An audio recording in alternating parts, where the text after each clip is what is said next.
श्रियकान्ताय कल्याणनिधये निधयेतिनाम् श्रीवेङ्कटनिवासाय श्रीनिवासाय मङ्गलम् लक्ष्मी सविभ्रमालोकसुभ्रूविभ्रमचक्षुषे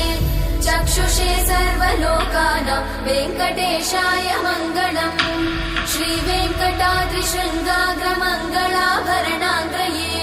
मङ्गलानां निवासाय श्रीनिवासाय मङ्गलम्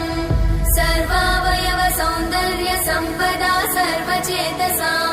सदा सम्मोहनायास्तु वेङ्कटेशाय मङ्गलम्